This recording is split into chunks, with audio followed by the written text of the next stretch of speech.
Deixa eu compartilhar aqui para a gente continuar falando do SRP, né? Deixa eu pegar aqui o slide para compartilhar.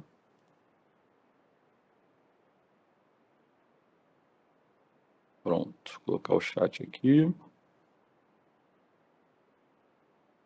Fechar. Então vamos lá, pessoal.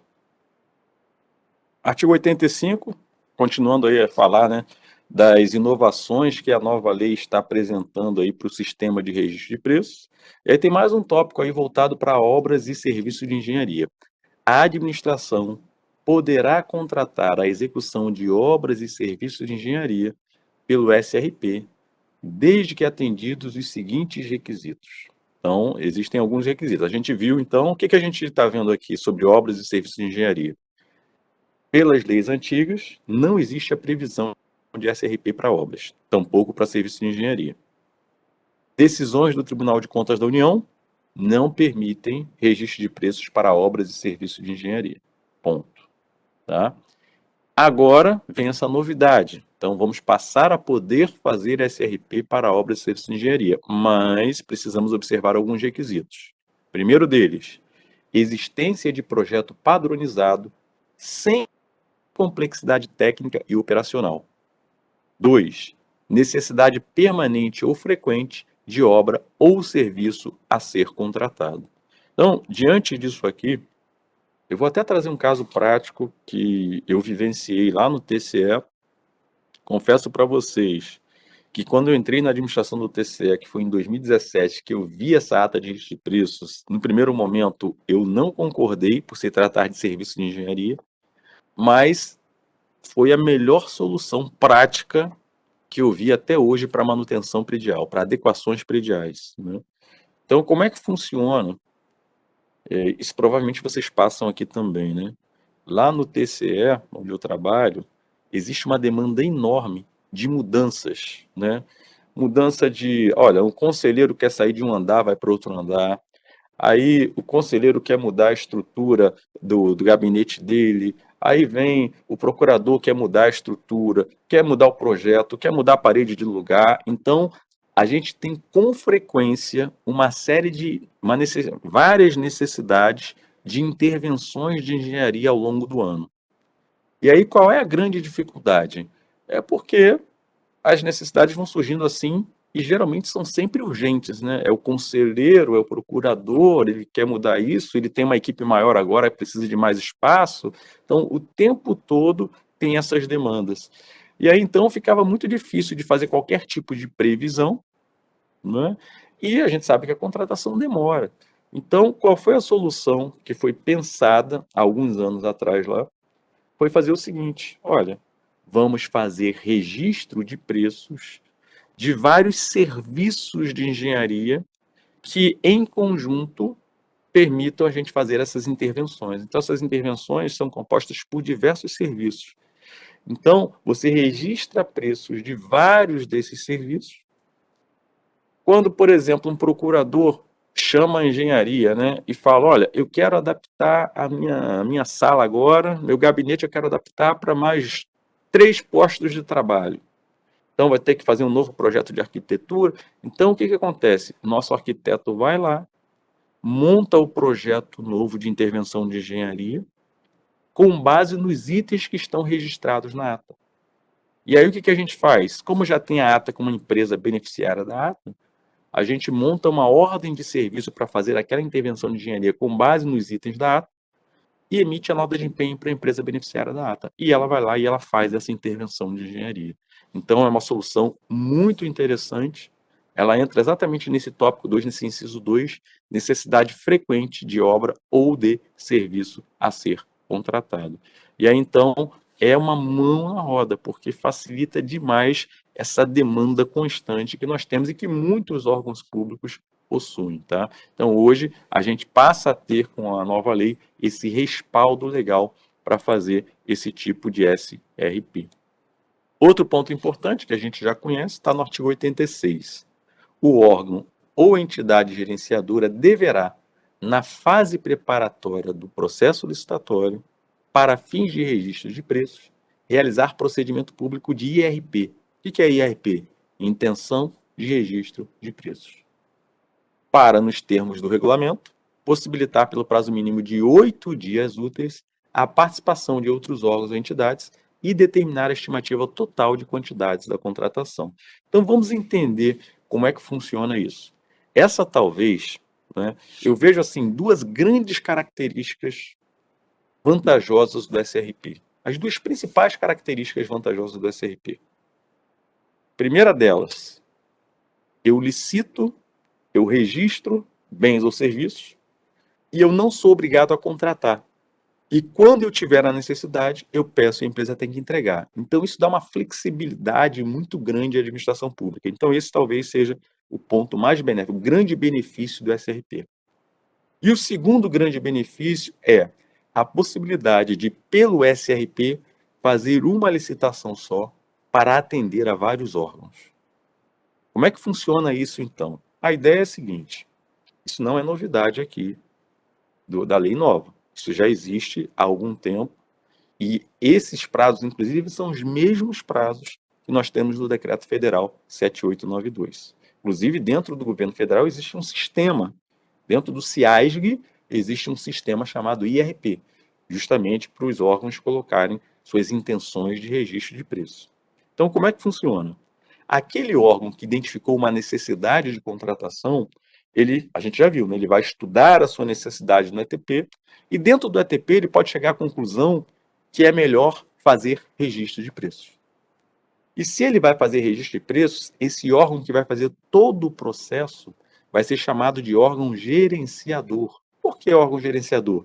Ele vai conduzir o processo, ele vai fazer a licitação e ele vai gerenciar a ata decorrente daquela licitação. Então, esse é o órgão gerenciador.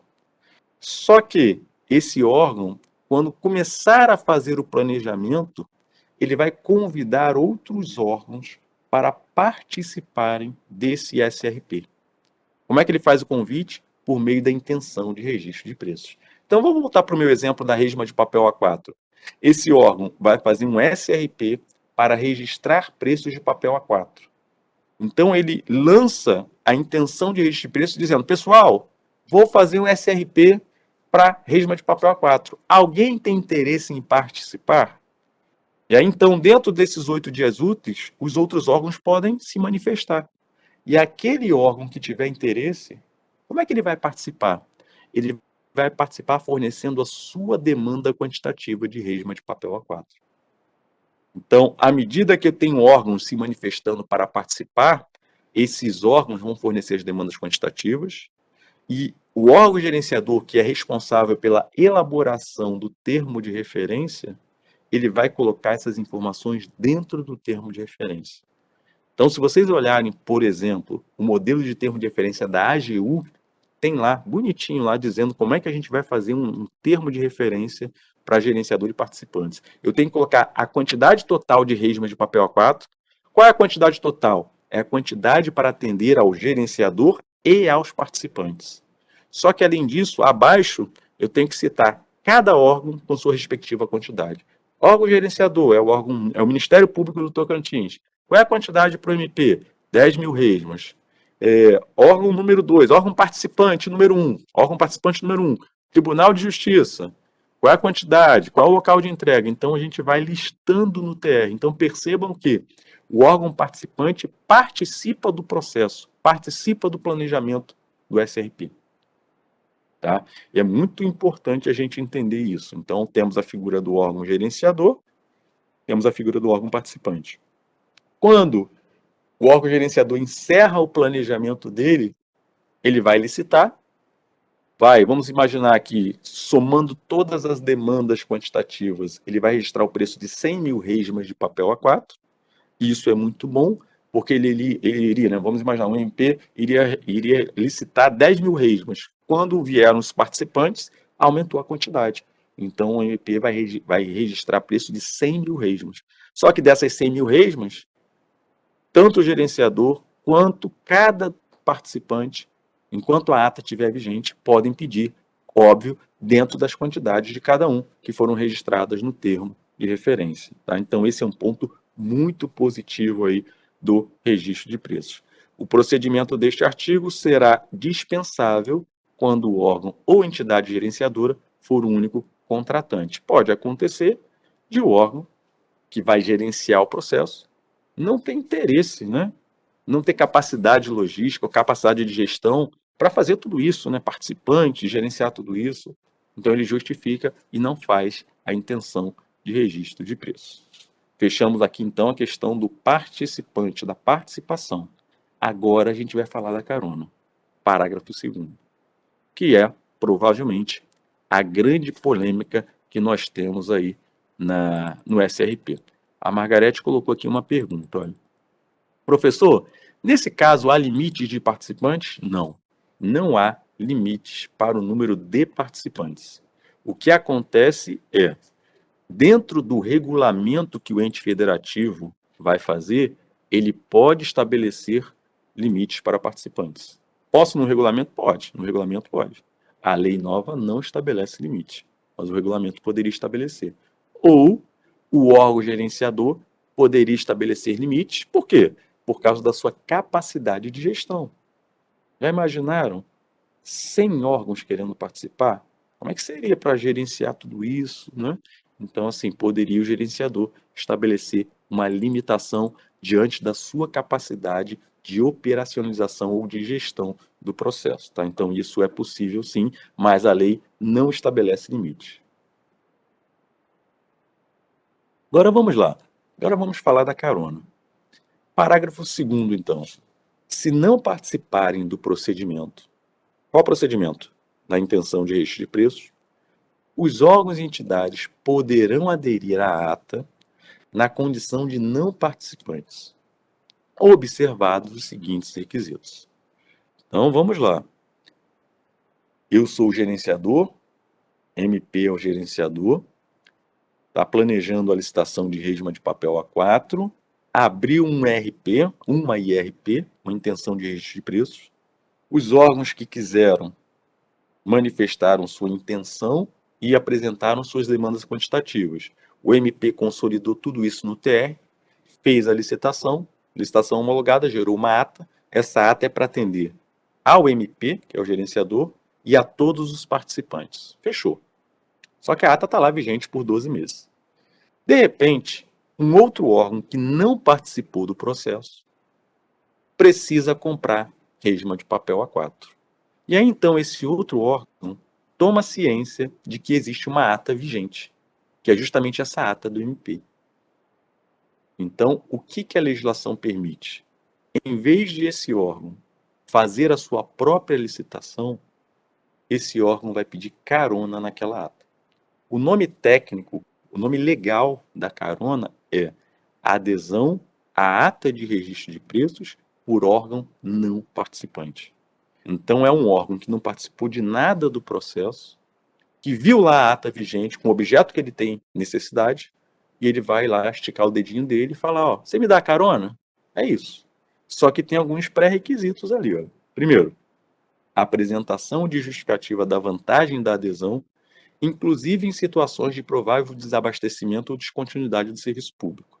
Então, esse órgão que está pedindo carona, que é o órgão não participante, tem que justificar aí a vantagem da carona, a vantagem operacional da carona. Isso aí é fácil, né? Porque quando ele pega a carona, ele elimina a burocracia de uma licitação, ele ganha celeridade, então essa parte é tranquila.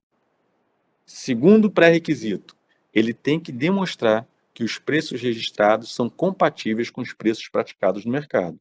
Ou seja, ele precisa fazer uma pesquisa local, com base no artigo 23, naqueles parâmetros de pesquisa de preço do artigo 23, e comprovar que o preço que está lá na ata, R$ 15, que é o preço da resma, é o preço compatível com o mercado.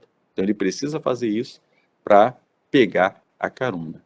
Só que, além disso, ele precisa pedir autorização. Então ele tem que fazer uma consulta prévia ao órgão gerenciador e ao fornecedor.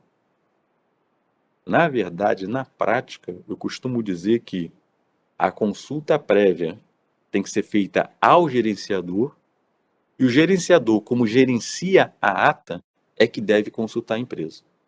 Tá? Então vamos lá. Chegou um outro órgão, a Assembleia Legislativa aqui do Estado do Tocantins, quer comprar papel. não é participante, viu essa ata do MP, então ela vai pedir carona. Como é que ela vai pedir carona? Ela vai justificar no processo administrativo dela lá a vantagem operacional da carona, vai fazer a pesquisa de preços dela, comprovando que R$ 15 é um preço compatível com o mercado aqui de Palmas, e vai fazer um ofício, né? Vai fazer uma solicitação de carona ao Ministério Público. O Ministério Público pode aceitar ou não, certo? Ele pode aceitar ou não. Geralmente, o órgão acaba aceitando, tá? Geralmente, o PGJ não vai falar não lá para o presidente da Assembleia, é difícil, né? Então, geralmente, acaba aceitando. Aí, beleza. Aí ele vai lá, claro que tem umas limitações que a gente vai ver daqui a pouco. Aí ele aceita. Só que a gente não pode esquecer que a empresa que assinou a ata, quando ela assinou a ata, ela somente se obrigou a entregar o objeto para quem? Para o gerenciador, que é o MP, e para os órgãos participantes. Logo, essa empresa não é obrigada a entregar objetos para o carona. Por isso que a empresa precisa ser consultada. E por que que eu digo que quem precisa consultar a empresa é o gerenciador? Porque se o gerenciador joga isso para o órgão não participante, o gerenciador perde a gestão da ata. Então, por isso que a gente entende que quem deve fazer a consulta à empresa é o órgão gerenciador. Até aqui todo mundo acompanhando a carona, tá? Então, estamos aí tentando explicar exatamente o que acontece aí com a nova lei de licitações em relação à carona. E aí vem uma questão aqui, vou até já colocar aqui a questão da limitação subjetiva. A faculdade da carona estará limitada à administração pública federal, estadual, distrital e municipal, ou seja, a todo mundo, que na condição de não participantes desejarem aderir à ata de SRP do governo federal ou estadual ou distrital. Numa leitura rápida passa batido, né? Mas se a gente parar para analisar, a lei não dispôs sobre a possibilidade de adesão à ata municipal. Se lembra daquele filme Esqueceram de Mim? É mais ou menos isso. Vem cá, esqueceram das atas municipais. Então, interpretando esse parágrafo terceiro aí, só olhando esse texto aí, nós podemos concluir que não é possível pegar carona em ata municipal. É isso que está escrito aí. É uma limitação subjetiva. Já está uma grande polêmica, vários professores, vários estudiosos discutindo esse dispositivo do parágrafo terceiro, tá? Vários. Esqueceu, foi proposital, não pode? Não, esqueceu, não esqueceu, não foi proposital. A ideia aqui é não permitir carona em ata de município, né? O João Ricardo até colocou nem recomendável, né? Deixa eu ver se alguém colocou, nem recomendável. E aí, o Renato colocou, acredito que não foi esquecimento, eu também tenho certeza que não foi esquecimento. Mas a questão que está sendo discutida é, isso aí, segundo vários doutrinadores, fere a autonomia administrativa e a isonomia entre os diferentes entes federativos, tá? Então isso aí vai dar pano para manga. Vai ter muita briga em cima desse dispositivo do parágrafo terceiro da carona. Todo mundo acompanhou, tá? Então esse é um ponto aí polêmico da nova lei de licitações em relação à questão da carona. E agora a gente vai ver nos parágrafos 4º e 5º quais são as limitações quantitativas, que são exatamente as limitações que nós já conhecemos do Decreto Federal 7892. Antes, o Renato colocou aqui, foi colocado em dúvida a quantidade do processo dos municípios, né? Foi colocado em dúvida a qualidade do processo. Eu também concordo contigo, Renato. Então, é exatamente isso, né? Então, assim, à medida que os municípios, eu não permito aderir a uma ata de município, né? Eu estou dizendo o seguinte, olha, não é interessante aderir à ata de município porque a gente não sabe como é que foi feito o processo, tal, delicado. Então, é exatamente isso, eu concordo com você. Mas aí vamos aqui para as limitações agora quantitativas. Aqui não tem nenhuma novidade. As limitações quantitativas são exatamente iguais ao do decreto 7892. Só que antes de mostrar essas limitações quantitativas, eu quero voltar lá no decreto, no primeiro decreto federal. Primeiro decreto federal 3931, só para contar a historinha da carona, para vocês entenderem as polêmicas que surgiram em relação à carona. Em 2007, o Tribunal de Contas da União ele fez uma auditoria numa ata de registro de preços, se não me engano, do Ministério da Saúde. Foi um serviço de saúde. E o que aconteceu nessa ata? A licitação, a ganhadora da licitação, que foi a beneficiária da ata, ela ganhou uma licitação de 32 milhões de reais. Então ela assinou uma ata de 32 milhões de reais. Só que na época, quem regia a ata era o decreto 3931. E o decreto 3931, ele falava da carona, mas não tinha essas limitações que eu vou mostrar aqui agora. Ele só tinha uma limitação. Eu só podia, naquela época, dar carona se a quantidade para cada órgão fosse, no máximo, 100% da quantidade registrada. Só tinha essa limitação quantitativa. Então, o que o Tribunal de Contas da União pegou numa auditoria em 2007? Nessa ata de 32 milhões, aconteceram 62 caronas. Consequentemente, a empresa que ganhou uma licitação de 32 milhões de reais, ela, com essas 62 caronas, ela prestou tanto serviço que ela ganhou de receita, em decorrência dessa ata, 2 bilhões de reais.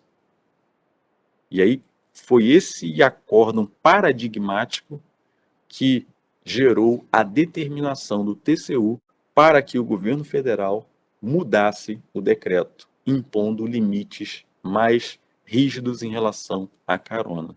Então, só que infelizmente isso foi em 2007 e a mudança só aconteceu em 2013. Vejam que o governo federal foi, e nesse período teve muita confusão aí, muita decisão do TCU contrária, muita confusão, tá?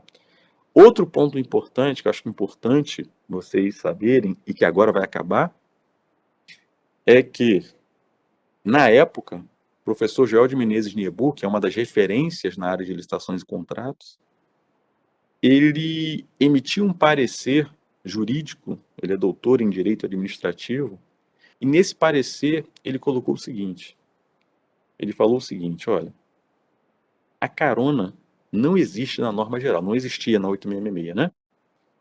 A carona foi criada por um decreto, 3931 de 2001. E aí ele fez toda a argumentação jurídica dizendo o seguinte, o decreto não é um instrumento legal adequado para criar fato jurídico novo. O decreto ele serve tão somente para regulamentar a norma geral. Fato jurídico novo precisa ser criado por lei, por norma geral. É isso que ele colocou no parecer dele na época.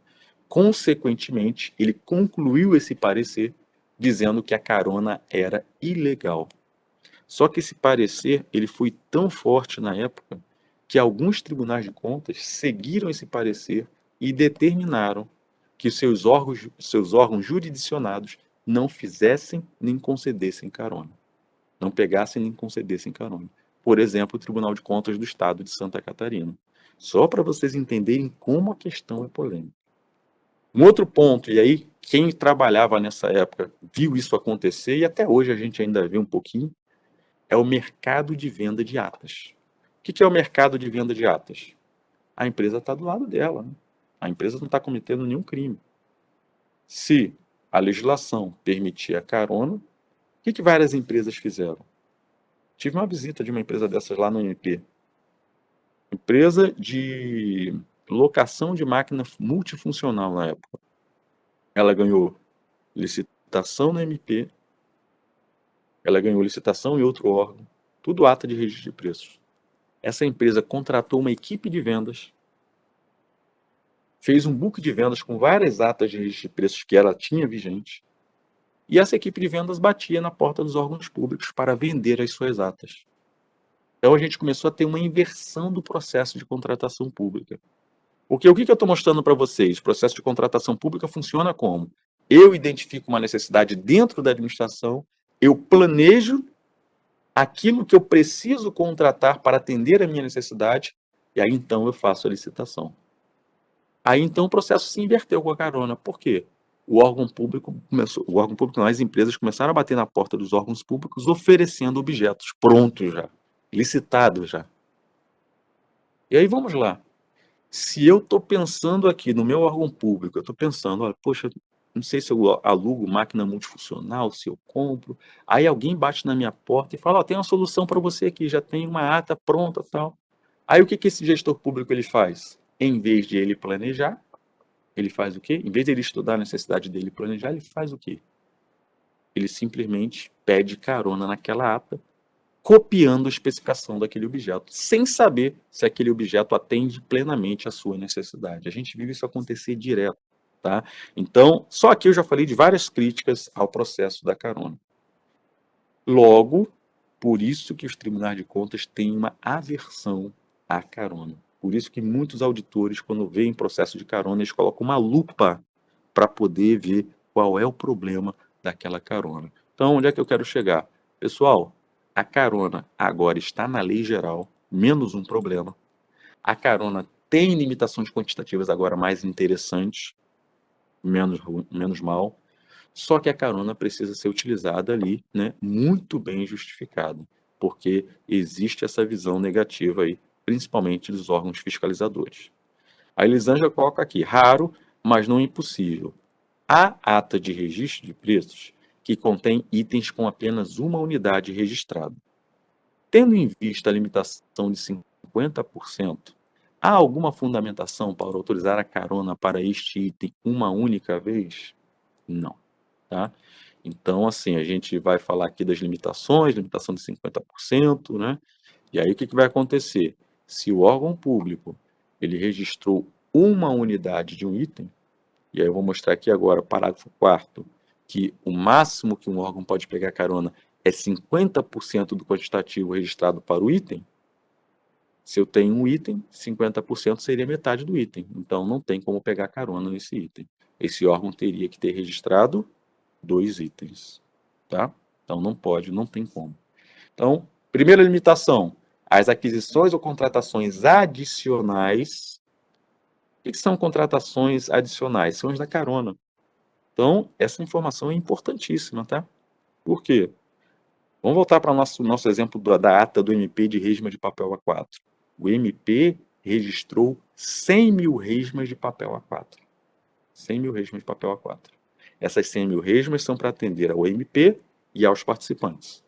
Aí veio um outro órgão pedindo para aderir a essa ata, querendo resma de papel A4. Esse órgão vai querer 50 mil resmas de papel A4. Ele pode? Pode. Está dentro do limite, que é o máximo, 50 mil resmas é o máximo que esse órgão pode pedir. 50% do quantitativo total registrado. Tá? Então, essa é a regra.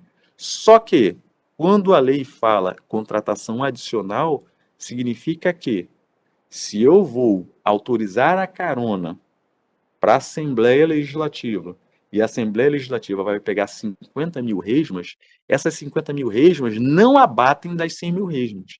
Essas 50 mil resmas são adicionais. É um fornecimento extra que a empresa vai fazer. Por isso que a empresa precisa ser consultada. Empresa, olha só, a Assembleia está querendo pegar 50% do total. Você tem condições de fornecer para ela sem prejudicar o atendimento das 100 mil resmas para o gerenciador e para os participantes? Então, isso é a carona. Então, essa é a primeira limitação. Só que essa limitação é por órgão ou entidade. Aí veio a Assembleia e pegou 50 mil resmas.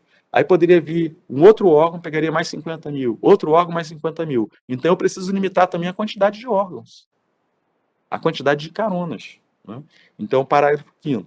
O quantitativo decorrente das adesões não poderá exceder na totalidade ao dobro do quantitativo de cada item registrado. Ou seja, eu posso ter vários órgãos pegando carona, mas eu vou ter que somar as quantidades das caronas. As quantidades das caronas não podem superar o dobro da quantidade registrada.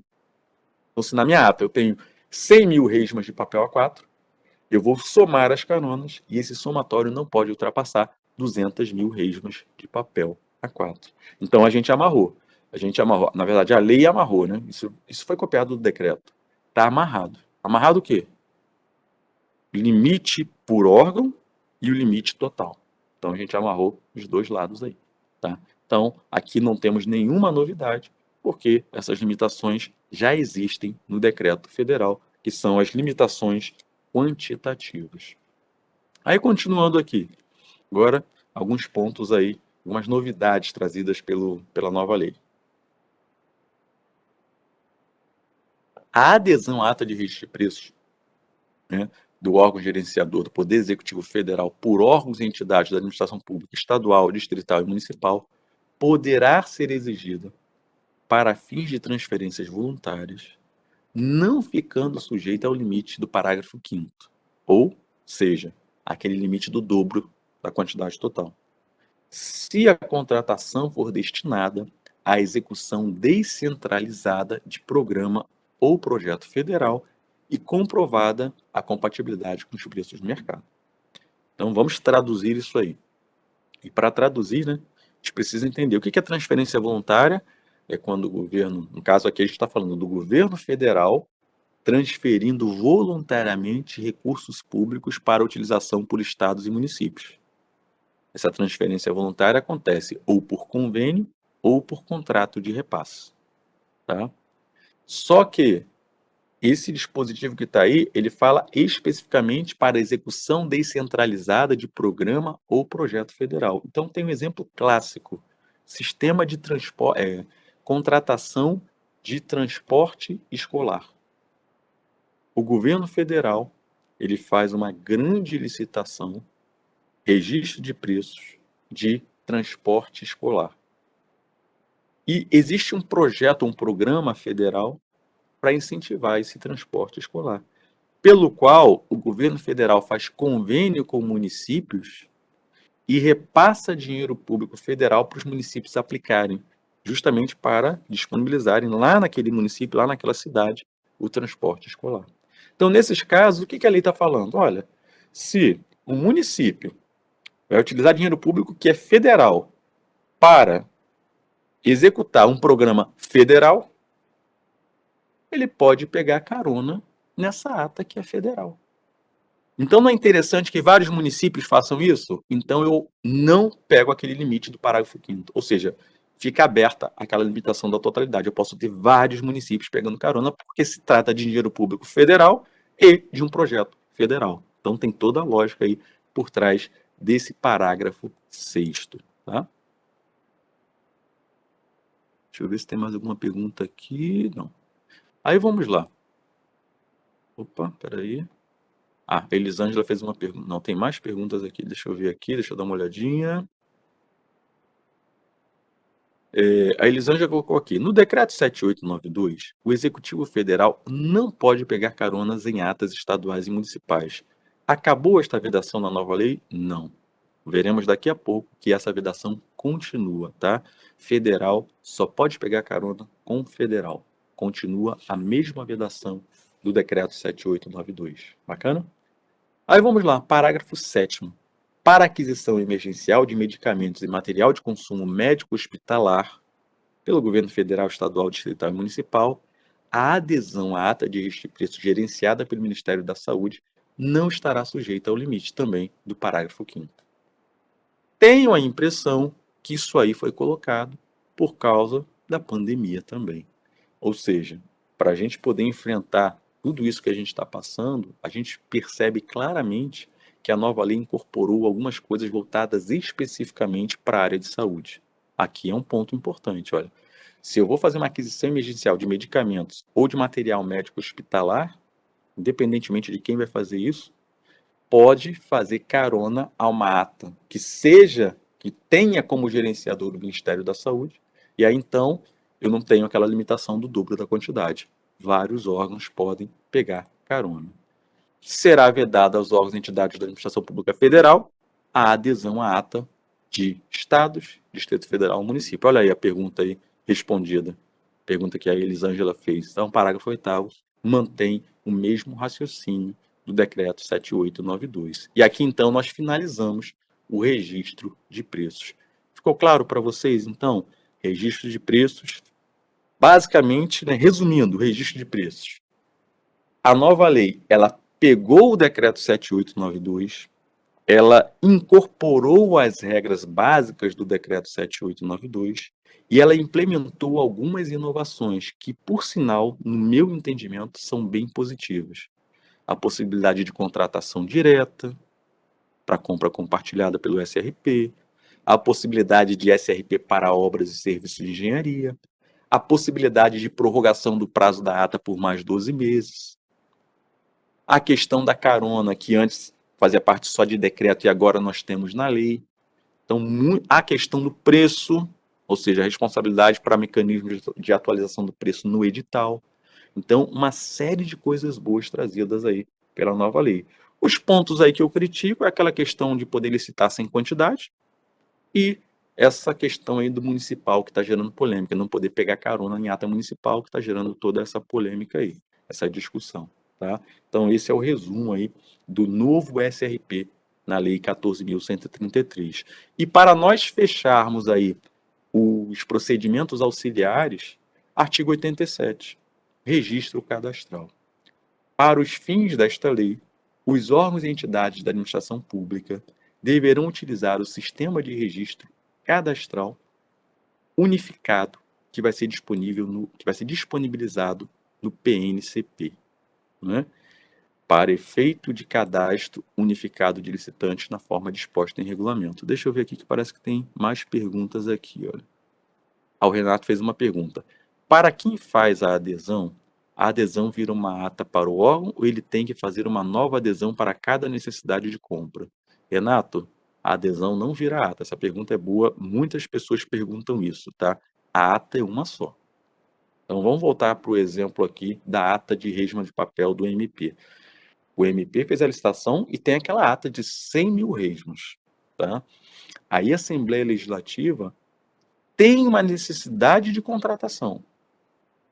Ela tem uma necessidade de contratação de 50 mil resmos. Ela pede, ela justifica, comprova vantagem, pesquisa preço, tudo ok? Ela pede formalmente a carona ao MP, que é o gerenciador. O MP verifica que o limite dela está dentro, 50% da ata. O MP, então, para ele está tranquilo. Mas o MP precisa consultar a empresa. Consultou a empresa também deu ok. A empresa geralmente abre um sorrisão, opa, mais um para comprar de mim. Né? É isso que acontece. E aí, então, o que vai acontecer? A Alerj não vai fazer uma ata. A ata é a do MP. A Alerj vai emitir uma nota de empenho já. Ela vai fazer a contratação. Tá? Então, a carona, ela pressupõe que a quantidade que está sendo pedida na carona já é para uma contratação imediata. Então, pode acontecer, um outro exemplo, de a Alerj pedir nesse momento, no início da ata, a Alerj, tem a ata lá, a Alerj tem uma necessidade de 20 mil resmos, a Alerj vai lá e pede, Alerj não, desculpa, a Alerj do Rio de Janeiro, Assembleia Legislativa. A Assembleia Legislativa do Tocantins pede a carona para 20 mil resmos, aí a gente concede, só que o limite não é 50%, ela poderia ter pedido até 50 mil resmos. Ela pode pedir outra carona? Pode. Aí vamos imaginar que 3 meses depois ela precisa de mais 10 mil resmos. Ela pode pedir outra carona? Pode. Está dentro do limite por órgão-entidade? Está. Então, a cada carona que é pedida, o órgão não participante ele tem que fazer a contratação de imediato. Ele não gera uma ata. Respondido, Renato? Tá? Então, o pessoal pergunta bastante isso também. Tá? Aí vamos lá. Vamos falar então um pouquinho aí do registro cadastral. O registro cadastral não é novidade, tá? Beleza, Renato? O registro cadastral não é novidade. O registro cadastral está previsto no artigo 34 da 8666. Existem vários sistemas de registro cadastral. Só que como é que funciona o registro cadastral hoje? O mais famoso deles é o SICAF. Né? O SICAF, Sistema de Cadastro Único de Fornecedores do Sistema do Governo Federal, do SIASG, né? Que é o grande sistema do governo federal. Como é que funciona hoje? Para que serve o registro cadastral? O registro cadastral é bom para ambas as partes. É bom para a administração pública e é bom para a empresa. Por quê? Porque uma empresa, para se cadastrar no registro, ela precisa comprovar que está apta a ser contratada pela administração pública. Como é que a empresa comprova isso? Mediante a apresentação dos documentos de habilitação. Ou seja, Se a empresa vai se cadastrar, por exemplo, no SICAF, lá no SICAF, ela tem que apresentar todos os documentos de habilitação listados lá na 8666 e agora, né, vai ser na 14.133. Se ela já apresentou lá no registro cadastral, em cada licitação que ela vai participar, ela não precisa apresentar de novo. Então é muito bom para a empresa.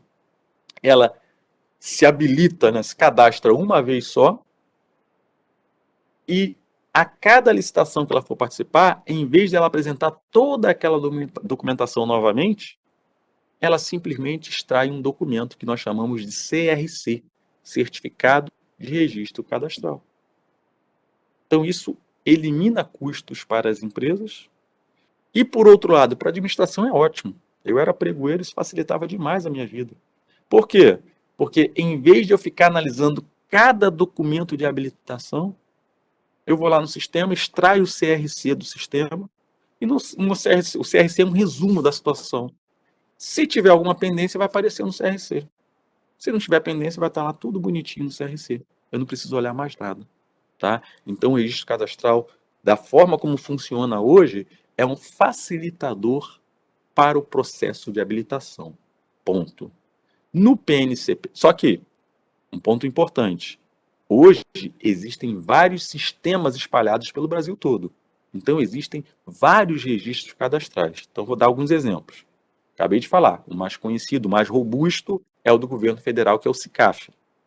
Só que nem todo mundo no Brasil usa o SICAF, nem todo mundo usa o sistema do governo federal. Por exemplo, o Poder Executivo do Estado do Rio usa outro sistema, usa o SIGA. E aí o SIGA tem o seu próprio registro cadastral.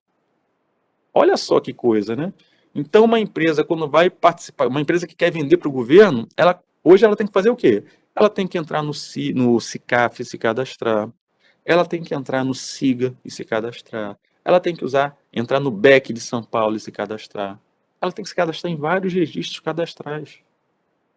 A partir do momento que nós começarmos a aplicar a nova lei e que o PNCP estiver realmente todo desenvolvido, nós teremos dentro do Portal Nacional de Contratações Públicas esse cadastro unificado. Opa, olha que coisa boa. A empresa só vai precisar se cadastrar no PNCP. Cadastro Unificado de Licitantes. O sistema de registro cadastral unificado será público, deverá ser amplamente divulgado e estar permanentemente aberto aos interessados. Isso aí, qualquer sistema cadastral é assim, tá? E será obrigatória a realização de chamamento público pela internet, no mínimo anualmente, para atualização dos registros existentes e para ingresso de novos interessados, tá? Isso, na verdade, já funciona para os registros existentes. Com quem se cadastra a empresa que se cadastra, por exemplo, no SICAF, quando bate um ano, o SICAF dispara e-mail para as empresas para que elas façam a atualização dos seus registros. A diferença aqui, né, é essa questão do chamamento público por internet. Né? É uma novidade, inclusive para novos interessados. Então, vamos ter que colocar lá um chamamento lá no PNCP para interessados e permanentemente aberto ou aberta a possibilidade de registro cadastral. É proibida a exigência, pelo órgão ou entidade licitante, de registro cadastral complementar para acesso ao edital e anexo. Então, tá, eu não posso... Na verdade, o que está por trás aí desse parágrafo 2º? Para uma empresa ter acesso ao edital e anexo, eu não tenho que dificultar as coisas, eu tenho que facilitar. Tá? Então, a ideia é essa. A administração poderá realizar licitação restrita a fornecedores cadastrados, atendidos os critérios, as condições e os limites estabelecidos em regulamento, bem como a ampla publicidade dos procedimentos para o cadastramento. Então, qual é a lógica, né? A princípio, numa primeira leitura desse parágrafo 3º, a gente pensa assim, poxa, mas isso aí vai diminuir a competitividade? Isso aí vai ferir o princípio da isonomia? Não, não vai. Por que não vai? Porque o registro cadastral está permanentemente aberto. Qualquer empresa pode se cadastrar. Consequentemente, eu não estou ferindo o princípio da isonomia. Eu abri o mesmo direito para todo mundo, o direito ao cadastramento. A diferença aqui é que, na hora de eu lançar a licitação, eu posso, se eu assim entender pertinente, abrir a licitação só para empresas cadastradas. E óbvio que, se eu olhar hoje, como é que funciona hoje no SICAF? No SICAF, eu não posso obrigar a empresa a ter o SICAF para participar da minha licitação. Mas se a licitação for um pregão eletrônico no sistema do governo federal, a empresa, para ter acesso à senha, ela precisa se cadastrar. Então, consequentemente, a empresa só consegue participar de um pregão eletrônico se cadastrou no SICAF. Então, hoje está tudo bem amarrado. Tá? Logo, o que acontece? Uma empresa, quando eu lanço um edital de um pregão eletrônico pelo Comprasnet, uma empresa que não esteja cadastrada, tá? Como o pregão eu tenho 8 dias úteis para fazer a sessão pública, mesmo uma empresa não cadastrada, ela ainda tem um tempo hábil de se cadastrar para poder obter a senha e participar daquela licitação. Então, eu não estou ferindo o princípio da isonomia. Na hipótese a que se refere o parágrafo anterior, será admitido o fornecedor que realize seu cadastro dentro do prazo previsto no edital para apresentação das propostas, e é sobre isso que eu acabei de falar. É esse mecanismo que já funciona muito bem, por exemplo, no SICAF. Artigo 88. Ao requerer a qualquer tempo inscrição no cadastro ou a sua atualização, o interessado fornecerá os elementos necessários exigidos para a habilitação prevista nesta lei. Foi o que eu disse. Como é que uma empresa se cadastra? Ela tem que comprovar que está apta a ser contratada pela administração. E como é que ela comprova isso? Mediante a apresentação dos documentos habilitatórios. Tá? Então, é assim que funciona. Parágrafo 1º. O inscrito, considerada a sua área de atuação, será classificado por categorias, subdivididas em grupos, segundo a qualificação técnica e econômico-financeira avaliada, de acordo com regras objetivas divulgadas em sítio eletrônico oficial. Pessoal, hoje é um pouquinho diferente. Se eu pegar o SICAF hoje, por exemplo, a minha empresa está cadastrada no SICAF. No SICAF hoje, eu entrego eletronicamente, né? Eu subo, eu faço o upload dos meus documentos de habilitação, isso é avaliado lá, e depois eles me dão um ok, ó, você foi cadastrado. Então, eu estou cadastrado, então eu recebi um login e uma senha. Já posso utilizar o SICAF. Só que hoje, com a minha senha, com o meu login, eu entro no sistema cadastral e eu coloco lá quais são as linhas de fornecimento, quais são as minhas linhas de fornecimento. Tá? Então, por exemplo, eu faço treinamento, então tem uma linha de fornecimento chamada treinamento. Então eu coloco lá, olha, qual é a minha linha de fornecimento? Tem os códigos. Eu vou lá no catálogo de serviços, que é o CATSER, e coloco lá. Minhas linhas de fornecimento são treinamento, cursos, capacitação, coloco lá. Pá. Então eu acabei de dizer o quê? Quais são as atividades que a minha empresa pode executar. A partir do momento que eu fiz isso, sabem como é que funciona o SICAF hoje? Toda vez que algum órgão público lança no CIASG, né, no Comprasnet, uma licitação para aquelas linhas de fornecimento, eu recebo um e-mail. Então, eu recebo na minha caixa de e-mail uma mensagem do Comprasnet dizendo, olha, vai ter uma licitação da sua linha de fornecimento na data tal. Aí eu posso entrar lá no SICAF e pesquisar. Aqui parece que vai ser um pouquinho diferente, né? Porque o inscrito vai ter uma classificação ali não só por linha de fornecimento, uma classificação tanto pelos grupos de materiais ou serviços, como com base na sua qualificação técnica e também econômico-financeira. E o parágrafo 2º, ao inscrito será fornecido certificado renovável sempre que ele atualizar o registro, que é o tal certificado que eu falei, que eu chamo de CRC, Certificado de Registro Cadastral. A atuação, aí que aqui vem a maior novidade do registro cadastral na nova lei de licitações, tá? Esse é um ponto aí que muitos professores já falavam há muito tempo, né? Muita gente já falava há muito tempo. O pessoal falava, poxa, se várias empresas, né, se as empresas, as principais empresas que contratam com o governo, elas contratam com vários órgãos públicos, deveríamos ter uma avaliação das empresas até para facilitar, né? Ó, tá vindo uma empresa, e essa empresa aí tem um conceito bom, e essa empresa aí não é legal não, né? Essa empresa aí é média, então a gente teria como avaliar essas empresas. Então, finalmente, nós temos agora, na nova lei, essa possibilidade de avaliar o desempenho das empresas. E onde é que vai ficar registrado isso? No sistema de registro cadastral. Então, a atuação do contratado no cumprimento de obrigações assumidas será avaliada pelo órgão contratante, que emitirá documento comprobatório da avaliação realizada, com menção ao seu o desempenho na execução contratual, baseado em indicadores objetivamente definidos e aferidos, e a eventuais penalidades aplicadas, o que constará do registro cadastral em que a inscrição for realizada. Então, o que a gente percebe aqui? Registro cadastral novo, esse que vai estar disponível no PNCP, primeiro, como a gente já viu, ele vai ser unificado, o que é muito bom. Todas as empresas que contratam com a administração pública estarão registradas aí, nesse registro cadastral do PNCP. Maravilhoso isso. Depois, algo que a gente já tem. Quando eu aplico sanção a uma empresa, essa sanção ela é inserida no registro cadastral, seja no SICAF, no SIGA. Aqui vai continuar isso. Ó. Eventuais penalidades aplicadas vão ser inseridas no sistema. Então, isso continua. A novidade é a tal avaliação de desempenho. Agora, resta saber como será feita essa avaliação de desempenho. Por quê? Avaliar é medir. Para medir, eu tenho que medir de forma objetiva. Então, tá ali, ó. Eu preciso de indicadores de desempenho. Certamente, sabe o que eu acho que vai acontecer?